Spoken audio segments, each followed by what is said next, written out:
So here's the first thing. Embrace being last. Embrace being last. Now, does this mean you have to be last in line at the DMV? The next church picnic, you're like, I better be last because we just had this sermon on it. Like, I don't know, I'm gonna take the questionable potato salad that's been out all day by being last, right? No. Now, those things may be good, but I don't think that's what this parable is getting at.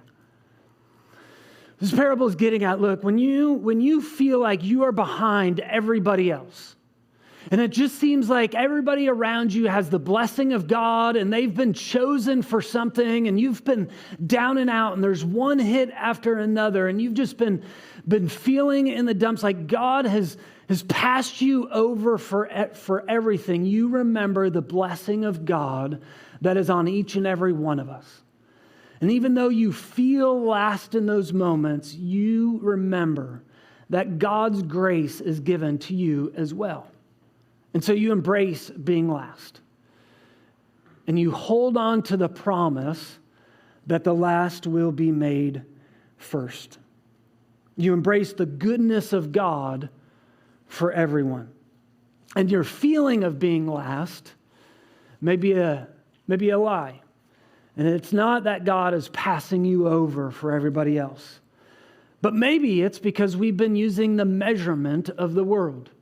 And this goes back to our ranking system, right? Sometimes we do get down in the dumps with our feelings because we've been looking at the world and the rankings of the world and we go, I just don't feel like I'm first in line. If God loved me, if God blessed me, he would give me this back tenfold, right? And I just don't have this. And so we equate blessings with riches. But remember that statement in chapter 19. It's harder for a rich person than a camel to go through the eye of a needle. And so maybe God is blessing me by keeping me where I am because I've learned dependence on God.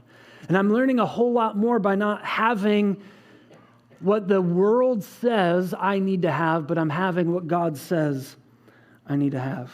And so God's really not passing you over in everything. He's giving you great rewards, and you just need to understand and embrace being last.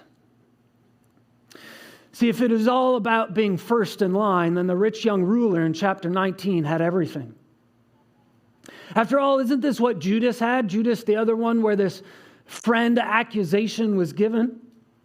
Judas wanted more out of Jesus, and so Judas got more out of Jesus by getting 30 silver coins.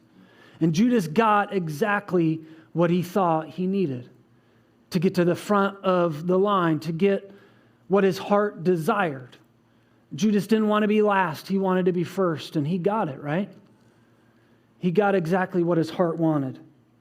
And so you and I need to embrace being last, knowing that the rankings of the world aren't everything. In fact, oftentimes it's nothing. We don't want to end our life hearing the word friend be gone. That's the warning. That's a warning to those that are first, that they will become last.